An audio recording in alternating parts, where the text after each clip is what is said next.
विद्यार्थियों, आज हम इस ऑनलाइन क्लास में आपको प्राचीन भारतीय राजनीतिक चिंतक मनु के राज्य के सप्ताह सिद्धांतों के बारे में चर्चा करेंगे।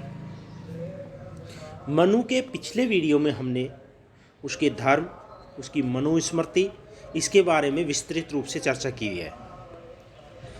आज हम जो ये चर्चा करने जा रहे हैं, सप्तांग सिद्धांत, प्राचीन भारत में सभी राजनीतिक चिंतकों ने राज्य के 7 अंगों का वर्णन किया है और इसके अनुरूप ही मनुस्मृति में मनु ने इन 7 सिद्धांतों अर्थात 7 अंगों का विस्तृत रूप से चर्चा की है। मनु ने राज्य के इन 7 घटकों को प्रकृति शब्द का प्रयोग करते हुए परिभाषित किया है, अर्थात अंग न करके उनको प्रकृति के रूप में परिभाषित किया है। ये 7 प्रकृतियां अर्थात 7 अंग मनु के अनुसार निम्न प्रकार है। पहला है स्वामी अर्थात राजा। मनु ने राजा के लिए स्वामी शब्द का प्रयोग किया है, जिसका आशय यह है कि राज्य की समस्त व्यवस्था में राजा को सर्वोच्च स्थिति प्राप्त होती है। मनु के अनुसार राजा के बिना राज्य की कल्पना भी नहीं की जा सकती। राजा को प्रशासनिक क्षमता, दायित्व के प्रति निष्ठा और समस्त नैतिक गुणों से युक्त होना चाहिए। अर्थात राज्य का अगर आधार माना है मनु ने, तो राजा को माना है, जो उन्होंने स्वामी के नाम से उसे परिभाषित किया। उन्होंने कहा है कि राजा में नैतिक गुण होने चाहिए, प्रशासनिक क्षमता होनी चाहिए उसमें, और वह सर्वोच्च पद धारण करेगा, अर्थात उसके सभी आदेशों को सभी आम जनता को मानना बाध्यकारी है। दूसरा है मंत्री। मनु के अनुसार कुशल मंत्रियों के बिना राज्य का कार्य नहीं चलाया जा सकता, अतः राजा के द्वारा सुयोग्य मंत्रियों से परामर्श प्राप्त करके ही किसी कार्य को करना चाहिए। मनु ने मंत्रियों के लिए आवश्यक गुण और योग्यता की पर्याप्त रूप से और बहुत विस्तृत रूप से चर्चा की, अर्थात राजा को योग्य मंत्रियों से परामर्श करके ही राज्य की व्यवस्था का संचालन करना चाहिए। 3rd नंबर का पुर अर्थात किला, परकोटा, राजधानी, उसको भी मनु ने विस्तृत रूप से परिभाषित करने की कोशिश की है। मनु का मत है कि पुर पूर्णतः सुरक्षित होना चाहिए, उसमें रक्षा और भरण पोषण की उचित व्यवस्था होनी चाहिए। मनु ने पुर के कई श्रेणी बताई है, जैसे जंगल दुर्ग, मही दुर्ग, मनुष्य दुर्ग, गिरी दुर्ग, वृक्ष दुर्ग, अर्थात दुर्ग ऐसी जगह पर होना चाहिए जहाँ यानी कि एक तो जंगल के बीच में हो ऐसा दुर्ग, एक पानी की खाई चारों ओर खुदी हुई ऐसा दुर्ग, और एक चारों ओर से पहाड़ियों से घिरा हुआ दुर्ग, जिससे यानी कि शत्रु आक्रमण नहीं कर सकते। 4 नंबर का राज्य अर्थात भूमि। भूमि के बारे में मनु कहता है कि भूमि उपजाऊ होनी चाहिए, जिसमें निवास करने वाली जनता अपने भरण पोषण का सही रूप से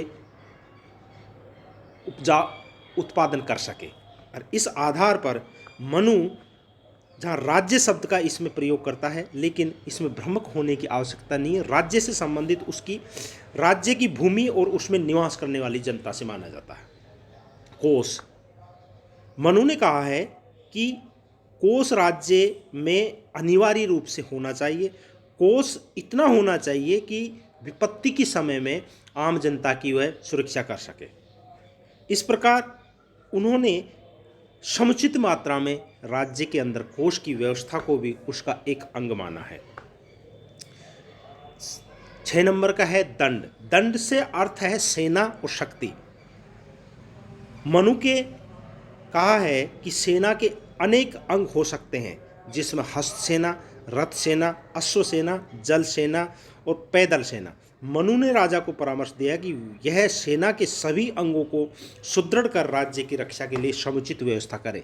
इस प्रकार उन्होंने राज्य के लिए दंड अर्थात शक्ति का होना भी आवश्यक माना है, क्योंकि इसके बिना राज्य अपनी प्रगति नहीं कर सकता। शत्रु जब भी आक्रमण करेगा, अगर सेना नहीं होगी, सेना जो इस तरह की हस्त सेना, रथ सेना, अश्व सेना, जल सेना और पदवी सेना नहीं होगी तो राज्य अपनी सुरक्षा करने में असफल होगा और राज्य का सर्वनाश, सब कुछ नष्ट हो जाएगा।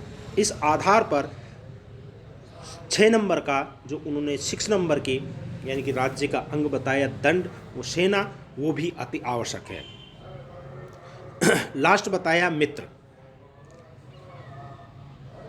मनु ने अपने राज्य के विकास के लिए एक विश्वास पात्र मित्र का होना भी आवश्यक माना है। 7 अंगों में उन्होंने मित्र को शामिल किया और मित्र के, अच्छे मित्र के बिना कोई भी राज्य अपनी प्रगति नहीं कर सकता। इसलिए मित्र का आशय अंतर्राष्ट्रीय राजनीति में राज्य के मित्र अथवा एक राज्य के अन्य राज्यों के साथ मैत्रीपूर्ण संबंधों से है। मनु सहित प्राचीन भारत के समस्त राजनीतिक चिंतन में इस बात पर बल दिया गया है कि राज्य अपनी रक्षा और अन्य उद्देश्यों की पूर्ति के लिए अन्य राज्यों के साथ मैत्रीपूर्ण संबंध स्थापित करेगा और ये मित्र ऐसे होने चाहिए जो कठिन परिस्थितियों में राज्य अर्थात राजा को साथ दे सके। और इस प्रकार मनु ने अपनी 7 प्रकृति अर्थात 7 अंग राज्य के बताए हैं जिनके बिना राज्य नहीं रह जाएगा।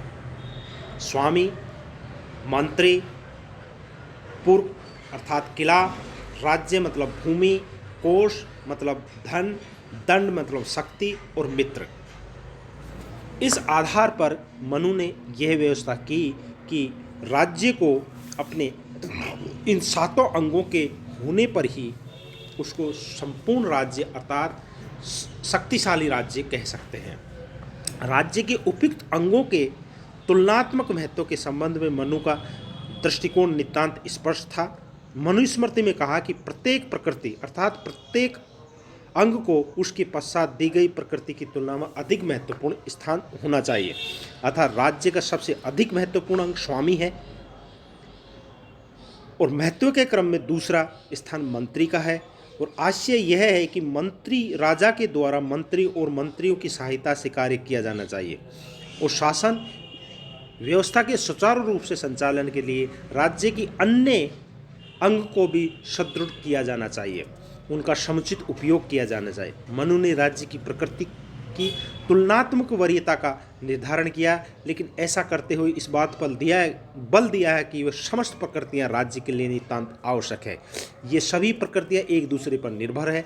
मनुस्मृति के सप्तांग अध्याय में स्पष्ट कहा कि जिस कार्य विशेष की सिद्धि किसी भी प्रकृति विशेष से होना संभव होती हो उस प्रकृति को उस विशिष्ट कार्य के लिए संदर्भ में श्रेष्ठ माना जाना चाहिए। अर्थात जिस तरह से व्यक्ति के 7 अंग हो सकते हैं उसी तरह से राज्य के भी 7 अंग हो सकते हैं। अगर एक अंग उनमें से नहीं होगा तो वो विकलांग व्यक्ति कहलाएगा। इसी तरह से अगर राज्य के भी एक अंग इनमें कमज़ोर होगा, यह वह नहीं होगा तो वो विकलांग राज्य की श्रेणी में आएगा, अर्थात उसका यानी कि व्यक्तित्व, उसका यानी कि शक्तिशालिता नहीं बन पाएगी। इस प्रकार हम कह सकते हैं कि मनु ने जो सप्तांग सिद्धांत दिया है वो महत्वपूर्ण है और इसके आधार पर हम इसको समझ सकते हैं। जय हिंद, जय भारत।